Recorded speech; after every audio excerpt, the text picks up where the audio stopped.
Hello, so thank you for joining us for the DNA workshop. I hope it's helpful and I hope there's some exercises in there that you can use to pull out even more out of the world of DNA. I just wanted to chat a little bit more about some of the other elements that went into DNA while we made it, chatting a little bit more from the beginning of the process all the way through to the end, just in a little bitty way, just so that you have some more information about how we went about creating DNA. I'm going to be specifically talking about the Southwark Playhouse version that we did in 2018, but I might reference the other two versions that I did because that became part of the kind of ongoing process and the way that the 2018 version developed, and it might be important for that process if you're looking at that particular production. So just to start with, like, why DNA? Why did we look at the play of DNA? Why was that selected? The original reason that we kind of went with DNA was that the production was with the National Youth Theatre Rep Company, which I did in 2016. And I had to apply with a version of DNA to win the Brian Forbes Bursary Award, which I won, and then was able to direct a version of DNA with that rep company. So why DNA for that rep company is because it was it's such a great piece to showcase young people. It's a big ensemble cast, and we were working with a company of 16 actors, so we even had to do some editing within that to find ways of bringing other characters in that original version.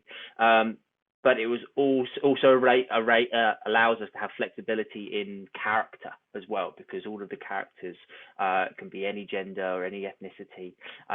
So that was great because it meant that we could mix the cast around in any way we wanted, and it had to complement two other shows as well, which at the time were Romeo and Juliet and Pigeon English. And so DNA sits as a really great piece to contrast against those. It gives a fantastic showcase for the young people, but it's also a fantastic way to engage young audiences as well, which is what the National Youth Theatre is all about. So it was thinking about what's the best way of showcasing these actors, and also what's the best way of engaging a kind of specific target audience, which in this instance was schools, and so DNA is great for that as well. And it continues to be used by the National Youth Theatre because it keeps engaging young people with a big ensemble cast, and it keeps engaging that young audience. So that's couple of the reasons why we kept investigating DNA as a play. In terms of casting, as I said before, anyone can be cast in any role, which makes it really exciting for me to be able to cast. And it meant I could be really open, that I wasn't looking for any particular specific person to be any specific way in order to fill certain roles. So it meant that people came to the space, they brought a monologue of their own. We did a workshop, which was all about kind of physicality and playfulness, because I have a lot of devised elements in part of my shows. And the way that people delivered monologues was all about, it wasn't like one person in a room in front of a panel. Everyone did their speech in front of everyone, and they could start their speech opposite someone else and engage the audience. So if they had a speech that was really intimate, they could engage one other person, and that other person would become active. So it all came about how people play with their monologues and engage with that text. So it meant I saw people perform monologues in surprising ways, which I could then intersect with the ways that I kind of might picture the characters, or the ways that they might surprise me as characters, that I could think, oh, what happens if I took this person who delivered this really comedic monologue, and what do I think they might look like in the role of Lou or Danny or Jan? What might that give, and what dynamic does that create? So in terms of selecting the whole cast, it became about what are the dynamics between that ensemble that creates a really interesting, engaging, dynamic cast. So that was how we went about that, and it meant that it was a really exciting show to cast because we weren't looking for any specific thing. A really good example of that is our castings of like John Tate or Joe Tate through the shows. In some of the original versions, we cast John Tate as a woman, and it was all about power and this kind of jockey approach, and it was all very kind of brutal in the performance of it. Whereas in a third version with Joe, who played John, it was almost a kind of sinister manipulation. It wasn't about strength, it was about being clever, and which was a really interesting, different way to play John Tate. And I really saw that because of the monologue he presented. So that's a really good example that you could look at. In terms of design and working with Laura, talking about the 2018 specific design, there's a great video that I did at the time that you can have a look at that talks about the design in a little bit more detail. But the idea of that was to try and fuse these worlds of the kind of naturalistic space that DNA presents that gives us the meadows and the forest and the streets, to try and find a way to blend that all together, but also allow us to play with the symbolic elements that I was bringing out of the production. I used movement heavily, so we needed to create a space that had certain levels that we could play off, that the cast could climb on, and jump off and move around and interact with. Gave us a kind of nice open space to be able to see everyone from different angles, because we knew we were going to be playing with it in the round. So it became about how do we engage as well with the lighting as well, and the colors, how do they interact, and we often selected certain colors to go with certain actors and performers, and their characters. So for instance, if you look at our version of Phil, they had that red t-shirt. What you see later in the play, and the leather jacket, and what you see later in the play is Carter, who's Kathy, changes into a red top and leather jacket to try and emulate Phil. So there's little calls like that. And Leah was green to kind of match the green kind of natural elements, the kind of parts of the set that were kind of bright and vibrant to try and match Leah. So there was all those kind of color considerations throughout the entire show. So anytime that we kind of put on red light, it meant that we were seeing things from potentially from Phil's perspective of ways that we were interacting with that world. So there was a lot of thought about color and the way that light interacts with the set, and fusing that naturalistic and symbolic worlds together to create that version of the set. In terms of my rehearsal process, the way I go about the kind of initial stages is that we do some of that work that we did in the workshop. So we do the roll on the wall, we do that kind of character analysis stuff, we go through the timelines, we present all the images, we put images on walls for audiences, for the characters, the actors to look at and draw inspiration from. And then we went into some movement sections, and we were exploring what those transitional movement sections. So in my version, there was always a movement section that went between the kind of each act, each chapter, so that we could investigate some other part of the text in a different way. And that always changed depending on the production and depending on the way that we devised and created stuff with the actors in the room. So I was working with my movement director, Rachel Leah Stock, or Rachel Hosker, in a lot of instances to help create that movement. And then we would then spend the afternoons doing the blocking and the more text analysis. So there would be a lot more text analysis in the kind of early stages of the rehearsal process. And then we would do more of the blocking. We'd be more on stage, we'd be going over the scenes more as the kind of time went on. But there was also always a heavy influence of movement and the way that interacted, because I'm really engaged in the kind of physical theatre world. And so the way that actors move across the space, their presence, their physicality, and the subtext that we can pull out of the text through movement was really important to me. So that would take a heavy part of the rehearsal process for my production. And then when we get to production, we get to the final stages. We have a technical rehearsal, and that is, of course, running entirely by the stage management team to give the lighting and the sound and all the rest of the technical departments time to be able to get all their things right. That takes a whole day to get done, and it's a slow process, but an important process, because it makes sure the technical creatives get all the time that they need to do all the things that they need to do. That's what that time is for, to engage in that. And then we go into some early previews, which means that we have initial audiences come and see the show, and some things can be tweaked and changed in those early shows depending on what the audience reaction is like. Do we get the laughs in certain places? Are things falling flat? Are we not landing moments? Is everything clear? Can we hear everything? So one of the things that we had to change is we had to take some of the strips out of the tree, because we realized we were restricting some audience views at certain angles, because the tree was too thick almost. So that was one of the things that we realized in preview, so then we had to change. And then we go through to production, and then I get regular working notes from the team that are at the show every day, so that I can kind of chase up anything that needs to be altered. So that might involve a movement section's gone slightly awry. We can't remember which way a couple of people are meant to go, so they keep crashing into one another. So it might be stuff like that I might come in very quickly, briefly before the start of the show. We might go, okay, this needs to go there and this needs to go there, and then we remove that crash. Stuff like that comes up every now and then, because things change, or you need to adapt to a certain audience. So it might be that you have a particular audience that are spreading their feet into the stage a lot, and it's like, how do you adapt to that? And we need to figure out answers to questions that arise that we don't necessarily expect. And so that's what those notes are really helpful for, so that we can keep being responsive and keep growing the show even when it's in production. There's always tiny little things that we can do, or ways of thinking about things that actors can kind of keep exploring the characters. We never want the actors to kind of feel like they're not playing and they're not exploring. They want to be finding something new every time they approach it, and that's really hard. That's a really tough job when you're doing the show over and over and over again for 3 weeks, still having that kind of creativity and that curiosity for the character to keep playing and exploring and finding different ways to do it. But that's how the show really starts to grow, and that's a really exciting period as well. So that's a really quick rundown. Hopefully, I'm hoping there's some bits and pieces in there that will be helpful for you, and best of luck as you continue to investigate DNA. Enjoy. Hello, hi, welcome everyone. My name is Sean Holland. I'm a director and movement director, and was the director with the National Youth Theatre, and directed DNA 3 times for them. And today we're going to be doing a workshop with DNA. So my pronouns are he, him, and for audio description, I am wearing glasses. I've got brown hair. I'm wearing some big headphones, and I'm wearing a black t-shirt.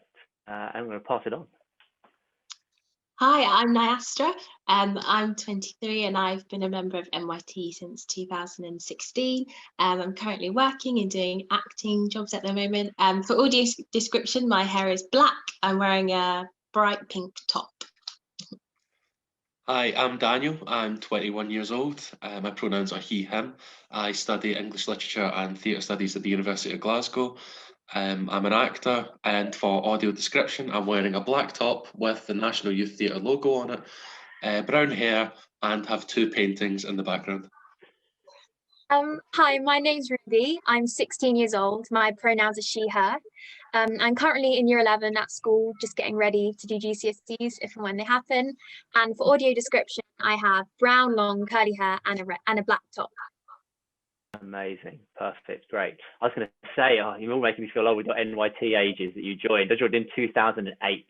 My God, so many years ago. Wish I could. Oh my. Great, amazing. Thank you all for being here, and we're going to crack on and do a workshop all about Dennis Kelly's DNA. So awesome. So we're going to do a little bit of a warm up. Really important thing for me. So I did a lot of my training with Frantic Assembly, and one of the key things that I've picked up all the way through the training is how important a warm-up is, not just in the short term, not just for us right now in terms of getting our bodies ready for the day and all the work that we're going to do, making sure we've got all the kind of physical flexibility about us to do all the work we want to do for the day, but also when we're making a show and we're in rehearsals, it's a really intensive period. So it's really important that we look after ourselves, but also the more we build up our strength, the more we build up our power, the more physical vocabulary becomes available to us, and the more we can keep creating, and the more we can keep doing. And we can do that all the way through the process, rehearsals, production, everything. So it's so important that we warm up. And we're going to warm up not just in a way that we're kind of flexible, but we're also trying to build our strength. So what we're going to do is we're going to do a little bit of a mobilization, just wake up our bodies, and then we're going to do a little bit of a high intensity workout, lucky us, woo, to just get us sweaty and works our muscles a little bit. I'm not going to put any music on, so in case anyone would like to overlay music over the top of this when they do their own warm-up or join in with us, you can put your own music on and have a fun time. Awesome. So we're going to start off with a little bit of a mobilization. So we're just going to start with our feet planted in the floor. Lovely. Just have a little bit of a shake here, just to start us off. Shaking our hips around. Lovely. Good. Shaking our arms around. Lovely. Good. Just let your arms go dead. Let your arms go loose. And try and get your arms to move by just moving your hips and your legs. So just letting your arms go completely floppy, letting your elbows flex around, lovely, just drop dead, let your shoulders bounce around, lovely, good, good, there it is, bouncy, bouncy, bouncy, bouncy, nice, good, nice. So first thing next thing we're going to do, we're just going to, again, just drop into here, we're just going to bounce in our knees, and just let our knees wake up. Our knees are going to be, if anything's ever going to go, it's going to be your knees. So we want to make sure that we're looking after those. So just having a little bounce in our knees there. And as we do that, we're just going to take our heels off the floor. So just get a little spring, ever so slightly there, ever so slightly little bounce. Again, just let your arms loose, so your arms and your shoulders start to flex. Lovely, nice, good. Well done, lovely. Planting your feet back in the floor, but keeping that bounce in your knees. And then just taking those knees side to side, weighting those up a little bit. Nice, good, good, good. Lovely. Then putting your feet together and then keeping it going here. And then keeping your knees together, going to go down towards the floor, keep them going side to side. Try and keep your balance. Lovely, good. There we go. Coming back up, side to side. There it is. Nice. And down again. Nayastra's getting proper into it. I love it. Back up. Lovely. Nice, good. Next thing we're going to do, we're just going to do nice big rolls in our shoulders. Lovely, good. As you do this, use your elbows to really push back and send your chest forward, push your elbows backwards, try and hit the maximum. As your hands go down towards the floor, try and reach for the floor as well. So we're pushing right down, we're hitting all the extremes in that circle, going right up to your ears as well. Nice big circles, lovely, good.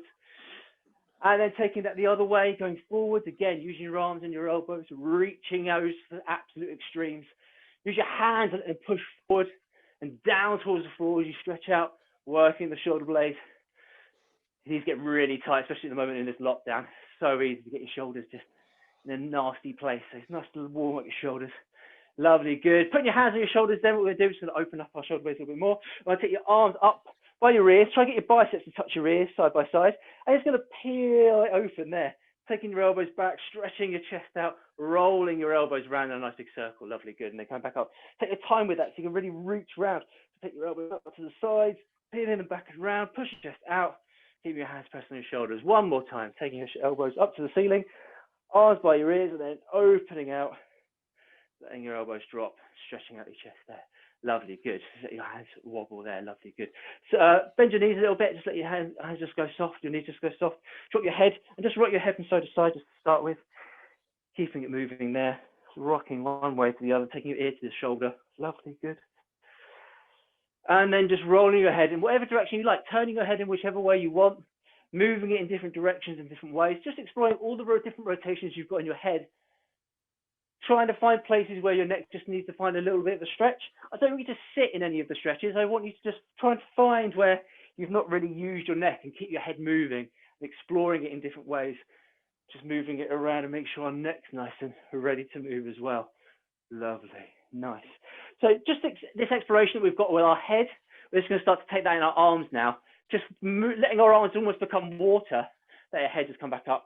Just finding different ways, taking them in different directions and trying to find ways to get them to stretch, getting into your forearms. Use your fingers and your wrists, twist them in different directions and see if it can get to change your chest in different directions. Reach behind you, reach around you in lots of different ways. Keeping that image of water in your head and just trying to reach for all the outer rim around you. We talk about our like kinesphere, so the area that we can kind of reach with our arms, the max potential of reach that we have available to us, almost like a bubble around us. We're just going to try to explore all of that. We can bend our knees and try to get low to the floor as well. Just exploring that with all the arms. Lovely, good. Good, nice big stretch in your shoulders and your arms. Use your wrists to try and stretch your forearms out as well. Lovely, good work. And then last of all, we're just going to do that with the hips as well. So we're just going to explore with our hips. Use your arms however you want to keep your balance. I'm just going to send your hips lots of different ways. Keep your knees soft through this, so we're not just kind of staying rigid here. We're using our knees to keep our knees soft and just sending our hips in different directions, just to wake up our core. Our core is so important to the rest of the body. And in order to shift our weight anywhere, we need to be able to move our hips around and just be alive with that. Nice, good work. Lovely, good, share that out. Nice. So that's our mobilization, a little bit of mobilization. So we're now going to do a big physical warm-up. I'm going to come over and grab my timer. Hello. So we're going to do 4 exercises in a row. So we're going to do 30 seconds on, 10 seconds off, 30 seconds on, 10 seconds off. 4 exercises that we're going to do twice through. Yeah? Just to get us nice and warm. So the first exercise we're going to do, nice and easy. It feels like a Joe Wicks class now. We're going to do some squats, nice and easy. So have our feet slightly turned out to the sides. Nice. We're going to take bend our knees down to the floor. You can reach out. I'd like to make like a little triangle thing. That'd be good. I'd like to imagine like an anime character as I shoot and then coming back up. Yeah, so going down and coming back up. Yeah, lovely, good. So that's our squats. Next thing we're going to do, we're going to form a lovely little plank. Some of you might disappear off screen here, but that's fine. Lovely, good. So we're going to do a nice little plank. Nice straight back, feet away. Lovely, good. Hands onto the floor. Nice straight arms. Good work. And we're going to hold a plank for 30 seconds there. Lovely, nice. Come back up. Just taking us through them for now. Next thing we're going to do is we're going to do some jumping jacks. So with the jumping jack, our hands are going to touch above our heads here. And then we're going to come down and slap our thighs here. Yeah. There's going to be jumping jacks there. As many as you can do in 30 seconds. Yeah. The last thing we're going to do is we're going to do some rocking horse press ups. So a rocking horse press up. You're going to get into a little position here. So you're going to kind of be on your toes and you have your hands just above your shoulders here. Lovely, good. And what you're going to do, which is what we first start with, is you're going to rock forward. And as you do, you catch yourself with your hands, take yourself low to the floor, and then push yourself back up. And then you're just going to let yourself tip, catch yourself, push up, tip, catch yourself, push up. Yeah? You have to use some real energy just to force yourself back up, but you get to use that momentum and that change of momentum to try and push yourself back up. Cool? I'm going to try and get as many of those as we can in 30 seconds. All clear? Lovely, good. Daniel's up. Yes. That's going to be horrendous. That's the pre-warm-up. All right. So, squats, planks, jumping jacks, rocking horses. On your marks, get set and go. Lovely, good. Here we go. So our squats kicking off first. Nice. You don't have to go in time with me. You got your own time. Nice big squats, getting nice and low. So when we were doing DNA, we would do this, or a version of this, or some high intensity workout. Either I would lead it, or our movement director, actually on the third production and the second production, Rachel Hosker, would run some of these warm-ups. And she's a personal trainer, so you'd definitely be getting your muscles all warmed up. Lovely, good. 30 seconds, hold it there. Lovely, good. 10 seconds off. So we're going to get ready to go into our plank in a second. Nice, get into position. 3, 2, 1, and go. Lovely, good. So we do these every day. So we do these in rehearsal all the time, every morning. So it might be like this, or it might be yoga. We play lots of games as well. And it's all just about building a physical energy, physical repertoire with the whole company on the ensemble. One of my favorite sayings is, the time let's sweat together, stay together. Lovely, and stop there. Lovely, good. 30 seconds. Hold on, getting ready for the next one. It's jacks next. Yes, jacks. I'm going to adjust that so we can see myself. Lovely. On your marks, get set and go. Lovely, good. Jumping jacks. Get your hands to touch above your head. Slap your thighs as you come down. Good work.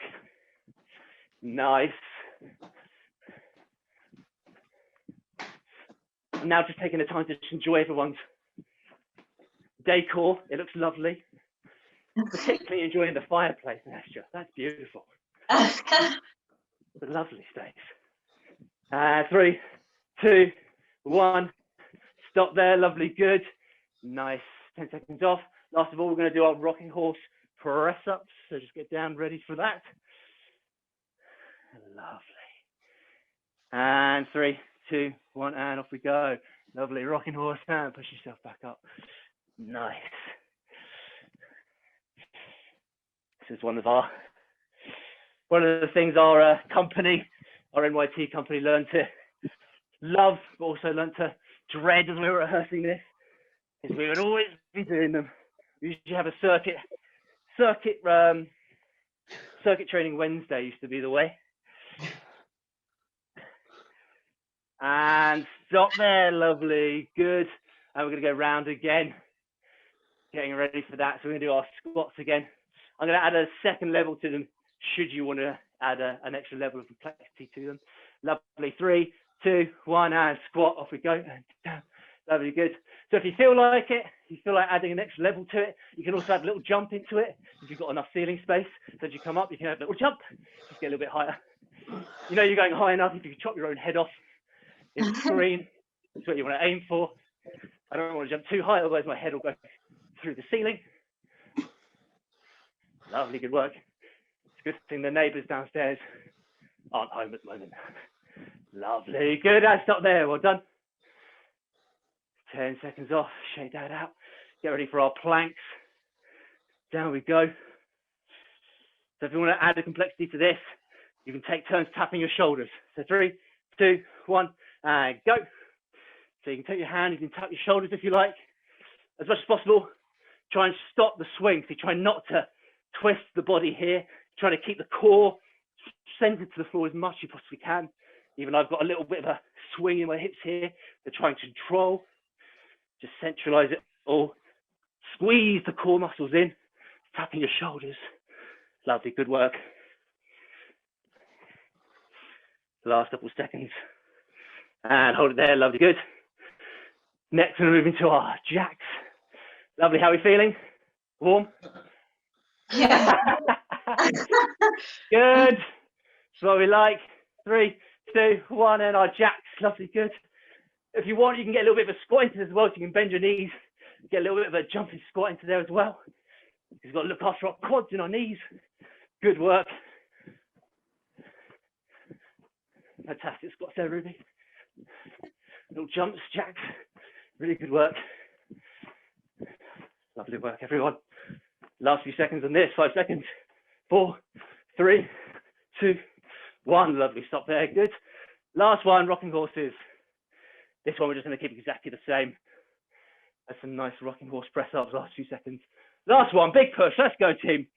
Big shouts as we do this. 3, 2, 1, go. Yes, push. Woo, let's go. Oh, I miss hearing this all in a room. Lots of people, mostly going, why? I wanted to be an actor. I wanted to be an actor.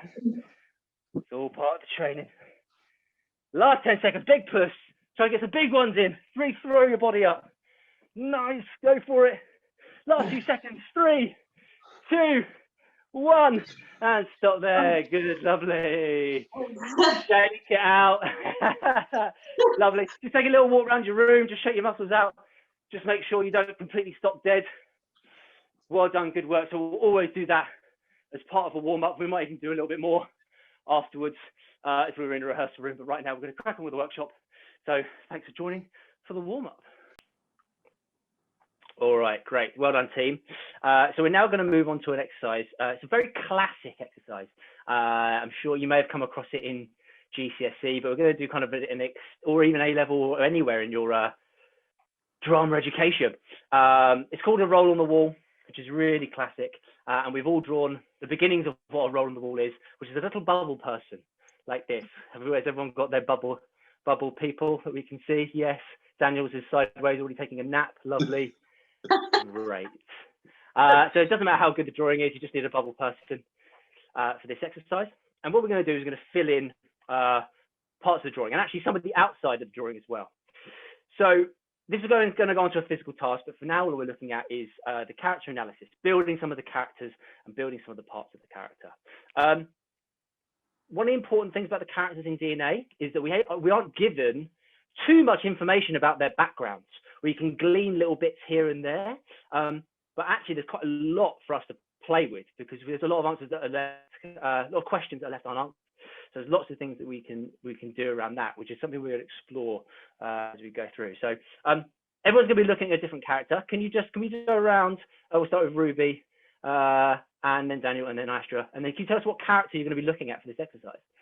Yeah, so I'm looking at John Tate. Great. I'll be looking at Phil. Great. And I'll be looking at Leah.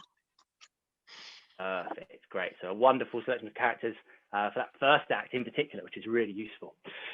So first thing we're going to do, before we fill in anything on the body, I'd like you to write in some things around the outside of the body, and these are our given circumstances. So just any facts that you know from having read the play about the character that you're going to be looking at. Yeah. So you just crack on with that now. So for those watching, a given circumstance, when we talk about given circumstances, we're talking about the stuff that's factual, that we know is pure evidence. So in the given circumstances of character, we're talking about what are the things that we know as fact about that character. That might be, and that's anything that we can glean from the text. That might be ages, that might be where they're from, might be any kind of factual brothers, sisters, any factual information like that we can glean. Another given circumstance, or the other way you might have heard about given circumstances, is stuff that we know going into a scene. So for instance, if we were talking about Mark and Jan, we might be talking about they've just come from the street to the forest, it's nighttime, and they found out a piece of information about Adam or Brian 30 minutes ago, and they might have that information going into the scene. So when an actor enters into the scene, they have that information, they're bringing that information with them, they're carrying that with them kind of in their body in the way that they portray, and that's what we talk about when we talk about given circumstances for a scene. How are we getting on, team, with given circumstances for your characters? Good. All good? What are we finding at the moment with given circumstances for these characters? So I've put that she's a student. Yeah, great. I've put that he is in the woods. In the woods. Okay, great. I put that Phil's Leah's boyfriend. Phil's boyfriend. Okay, great. That's really interesting. There's a couple of things there just to unpick. So, like, Phil being Leah's boyfriend, we don't necessarily know that as fact. So actually, that's one that we might decide that as a company, we go, actually, Phil is Leah's boyfriend is what we're going to play, and we're going to make that a fact of the play. But the play doesn't actually say that at any point. Leah might want it, but that's never really ever confirmed in that way. And that's a really interesting thing about this play, is that we can play that in lots of different ways, that relationship in particular. Yeah. The thing about being in the woods, that's also, it's a great given circumstance. It'll be a given circumstance to think about for like a particular moment. So it's not necessarily a given circumstance for that character all the time. So like John Tate doesn't necessarily live in the woods, for instance. Yeah, but at this moment he's in the woods. Yeah, great. And that might be where you're thinking about the character in that moment. Yeah, that's a really lovely thing to think about where they live. What you're probably also noticing is what there probably isn't for these characters that many given circumstances in terms of stuff that, you know, exactly. That's why we're kind of going Leah's boyfriend, because we're going, I'm trying to make this stuff up. And that's kind of the point a lot of this play. Yeah, Dennis Kelly's great at giving us lots of objectives and intentions and lots of lovely subtext to play with in the scenes. But in terms of who the characters are, in terms of their back history and their back catalogue, there's not actually loads of information, which is actually really great, because it means that we can kind of put on different parts of the character. We can invent different elements, and we might discover some of that in a minute when we go on to this next bit. Yeah, great. So next thing I like to do is I would like to write 3 adjectives into your body. And the adjectives have to be describing words that your character would describe themselves as. Yes. So it's not what you as the actor think they are. It's what the character would describe themselves as. So your character might go, I think I'm hilarious. Yeah. They might think they're a really loyal friend. They also might think that they're really shy. They don't have to be good things. Yeah. I'm introverted, I'm extrovert. But there's 3 things that your character would describe themselves as. And I want you to put them in the body. So where do you think that feeling exists? So it might be, I think I'm really funny, but actually that's going to sit in my knee. Funny is going to sit in my knee. So it's up to you where you put it. I'm going to let you. Now, Dan, you're having a really hard time with this one because you've got Phil. There's not a lot of information to work with. Yeah. But this is the thing about this exercise. This thing is really important. This can all change. Yeah, we would do this. So when we did this exercise in the rehearsals, we did this on like day 1. We stuck these things on the wall, and it meant we could come back to them all the time and just change and edit, because we'll get to a scene and we realize, oh my God, it's not that. He doesn't think he's loyal. Actually, it's the exact opposite. Yeah, it's something completely different. Yeah, he might think that he's just a terrible friend. Yeah, he might even think of himself as unfriendly. Yeah, and that's okay. That's the way he perceives himself and the way he decides to express himself. Yeah. So these don't need to be right. They're just something for you to explore for now. So don't worry about them having to be correct. It's purely exploratory. We come to performing the character as well. Which is great. So if you've got that, don't worry if you've not got it just yet. But the next one is I fear I am. So you're going to put that in the body as well. I fear I am.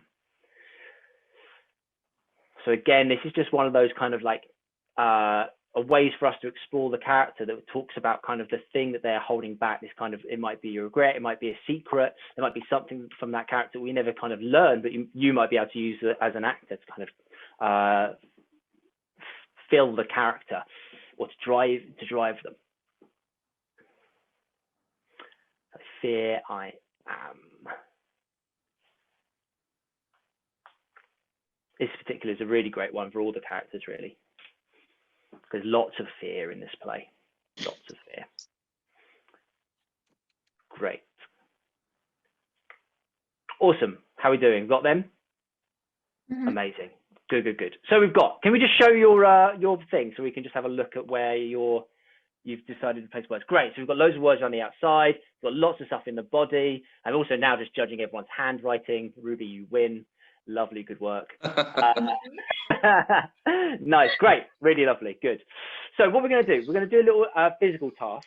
I'm just going to take us through the very beginnings of it, so we start to get the idea of how the exercise would work. And we're not going to run through the whole thing just for the sake of time, but just to give the impression of how this exercise is going to work and is going to help us build a character physicality and for us to explore the characters. So keep those words in your head. What I'd like to do is just actually grab a chair, take your chair, and just give yourself a little bit more space. Give yourself a little bit of room to move. We're just to start with, you're just going to stay sat. But you can stand up at any point if you wish to. And all I want you to do is just going to take an idea. This is kind of from the world of Michael Chekhov, I guess, and it's kind of this idea of psychological gesture, which is an idea to kind of feed into this. And all I want you to do is pick one of those adjectives, put your paper down on the floor just so you're not having to hold it, but keep it near you. And I want you to just pick one of those adjectives. Any of them at all, and think about where exactly you've placed that in the body. So if you've placed it on the shoulder, you've got to think of yourself as a three-dimensional body compared to the 2D drawing that you've given, and just think about where that word sits in your body and in that place. Yeah. And all I want you to do is I want you to, with just that part of the body, try and find a physical gesture that means that word to you. And it just needs to be something really simple. You're not looking for anything kind of wildly exuberant. It might even just be a tension. It might even be a heaviness. It might be a rotation. But I want it to have an actual action, something that you can repeat to yourself that just means that adjective for that character and just allows you to physicalize that presentation in that way. Yeah? Great. So we're going to rattle on, and I want you to think of your second word now, your second word, and think about where that is and find a gesture for that. So I had that one in my shoulder, I might have this one in my hip here. So I'm just going to try and find a gesture for whatever that action is. Lovely, good. And so that's really lovely, Ruby. So that's a really lovely gesture for that character. Lovely, good. So something in the hands exists in there, which is nice. If it's in your back or a bigger part. You can also think about the size of the word and the size of the adjective. So my first word might be the entirety of my shoulder, but my next word is actually going to be this tiny little, almost like a pressure point in the side. Lovely, good. Take the space if you need it. Yes, that's great. Lovely, good. Lovely, good. Then last of all, just the third adjective, I want you to find a physicalization for that and wherever that may sit. So that might exist in my knee if I had that funny. Lovely, good. When you found that third gesture, just jump between all three, just exploring all three of those physicalizations, just to kind of really get a sense of the physicality for this. So with this actually might become the beginnings of a movement task, which isn't what we're going to look at. But if we were going to look at a way of creating symbolic versions of our characters, or even that we might make a physical sequence for our material, which is something we did a lot in our version of DNA, we might think of making a sequence of this. So I might have couple of shoulder rolls and then my hip and then my knee, and it might just get me a little bit of a sequence that begins to just articulate that character. Might be a world that we look at, but we're going to keep going with this for now. Lovely, good. So we've got those. How are we doing? We've got those three gestures. Yeah, great, lovely, good. Next thing we're going to do, so I wish to be. So think about where that exists and just again find a little gesture for that. What you'll probably start to realize is that you've now got a lot of gestures and you suddenly become this kind of like a robot with a glitch. Yeah, don't worry too much about that at the moment. All we're doing is just finding these gestures. Once you've found that fourth one, add that into the mix as well. So just exploring all four of those gestures in any particular order that you like. Lovely, good work. Lovely, nice. And then last of all, I fear I am. Place I fear I am in the body and find a little gesture for that. Lovely. So usually if we were doing this as an exercise with a class, we'd spend a lot longer at this. We might have some music playing. We might do this with our eyes closed to start with. And we might spend ages playing lots of different things and having real time to explore all the particular motion with a particular area before we moved on to the next one. Or we might just allow a certain amount of time to make sure that we get through all the material that we want to. But we're rushing through this just to kind of get all the bits in. So we've got all these 5 gestures now, yes? Yeah. Great, lovely, good. So what we need to do now is I want you to just bounce between all 5 of them and just start to get a sense about, okay, which one feels like the most important thing for this character? Is it about portraying, it's all about the idea of portrayal. Is it about this idea of portraying strength? So it might have strength in my shoulders here. Yeah, that's the gesture I found for that. And actually, that's the most important thing for me. So I'm going to think about broadening that out to more of my body. So actually, that becomes more in my shoulders here, just so I start to build the physicality of the character now. So now I've got a different way of sitting. Before I sat like this in my kind of Sean director style, but now I've added this idea of presenting strength that actually that sits across there. And now I've got a completely different way of sitting. Yeah. And think about all those other things. I had a niggle in the side of my body here, which is this kind of anxiety. I might put as I'm an anxious person. So I've got strength, but I've got an anxiety. So actually I've got to sit slightly hunched over. Yeah. And that's going to give me a physicality to actually I can start playing with now in this character. So just start thinking about how you can broaden out the spectrum of some of these ideas and begin to find a physicality for how your character might exist. You can do that sat down, or you might want to stand up and do it, depending on how you're feeling your character might present themselves. And some of these might be things that stay. My shoulders might be things that I'm going to kind of try and keep the rigidity in that. But actually the thing in my knee, I'm going to keep as a physical gesture. So I've got my bend here, I've got my funny in my knee, but I've also got the strength in my shoulders. And suddenly I've got the physicality of a character to start playing with. And that starts to give me a really lovely shape of a way to explore this character. Lovely. Great. I'm already starting to see some really completely different images between the characters. It's great that we've got a Phil and a Leah right next to each other, and we can kind of see the stillness in Daniel and so much more activity in Nyastra. It's great. John Tate immediately clear with all the almost like the brutality and the violence or the intimidation. Lovely, good. And it's actually great that we lose your head there almost in a way, because it shows the strength in your physicality in the body there. That's really nice. Great. Amazing. Good. All right, hold it there. Lovely. So come back and have a chat with me. Anything that we kind of explored in there where you're kind of going, what's the most important word that you found that kind of filled your character? Self-sufficient for me, I think. Self-sufficient. Yeah, lovely. And how did that physicalize?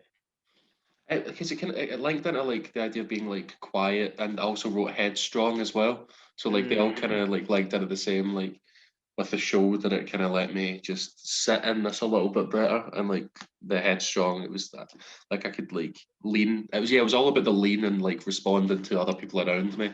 Like even hearing instruction was a bit like.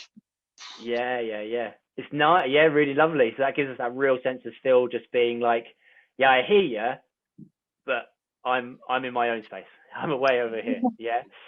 It takes a lot of effort to get Phil to move somewhere else. Great. Anything else? I wrote down that Leah was curious. So that was kind of just in the way she moves her head, imagine her asking lots of questions like, oh, being curious like that. And then also she's kind of sensible as well. So that was kind of this, I feel I'm sensible, but at the same time, I'm, a bit curious. She might feel she's a bit like annoying. So it was the kind of like shying away. But yeah, just a lot of movement in her. She's quite a busy character.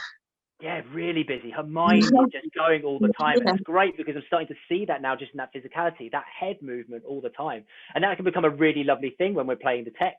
Of just going like, okay, Leah's got to look in a different way every single time she has a new thought.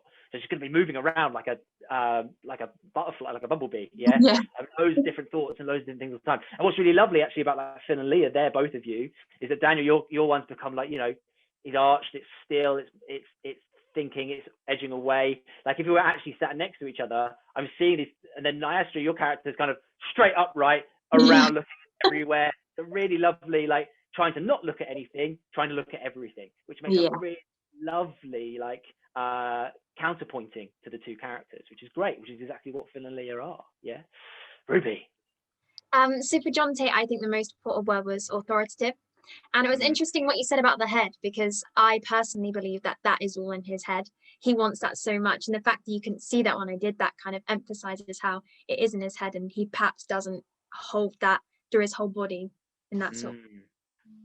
Yeah, really nice. It's just that kind of like, it's so important the way the characters see themselves. And really for John Tate, that is completely blown away. And it's one of those things we actually don't see the melting of John Tate by the end, or even the kind of rebirth of John Tate depending on how you argue it. Yeah, completely morphs by the end of the play, but we just never see it. But that's really lovely that we're going, I've got a play authority. Yeah, that's the most important thing, that I need to exude it. Whereas Phil, on the other hand, isn't trying to exude that at all.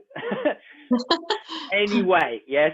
Yet that headstrong, that self-sufficiency is a thing that the group exactly need. Yeah, that idea of self-sufficiency is really important to this group, because they can only rely on each other. Once they're in the plan, that's it. Yeah, so actually that idea of self-sufficient is a really useful term for us to be thinking about. Yeah, lovely, really lovely. So how was it doing the physicalization of it? How did that feel? Was that useful?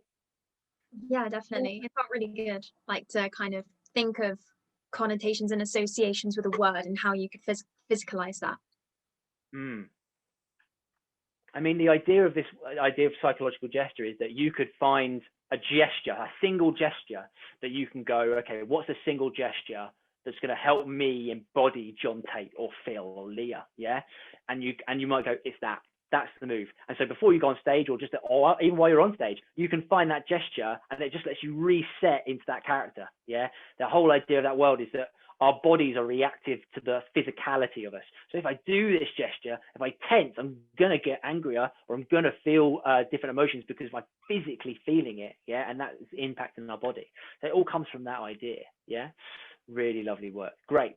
So when we were doing this in DNA, as I said, we stuck these up on the wall. We did these first day, stuck them up on the wall. We kept having more questions. Some of those things like I fear I am, or I wish to be. Yeah, it might even start discovering who people's role models are. And we can put them on the wall. So anytime we make a discovery, or we physically explore something, we can put it on the wall and we record it. Whenever we come across a new given circumstance, or we begin to fill up these characters, we can put them on the wall as well, and we can start to carry on filling up these characters as we go through. So it's a really useful exercise if you're looking at the play to start growing who these characters are, so that by the end you've got a really good understanding. And we can do that both in a kind of pen to paper way, and we can do it in a physical way through exploring it in our bodies. Yeah, great, really lovely work.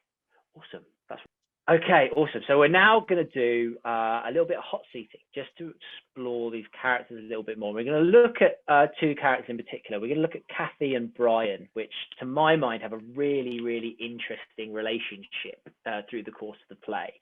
But we're going to look at them in slightly different ways. So we're going to do a first hot seating where Nyastra, you're going to be our Kathy. All good?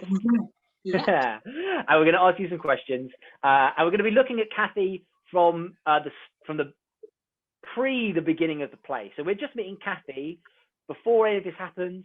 We've not been up to the grill yet. Adam's not in a hole. Everyone's alive. It's maybe at school, and we're just going to have a chat with Kathy, and me, Ruby, and Daniel. We're going to ask you some questions. Yeah. Great. And this is actually just going to help fill out who Kathy is for the next sequence as well. So we're just going to spend a couple of minutes on this, just exploring some questions and just trying to build Kathy. Great. So we'll give you a second just to kind of get into Kathy mode. Yeah. Oh, of course, Kathy isn't studying. Yeah. Yeah. Great.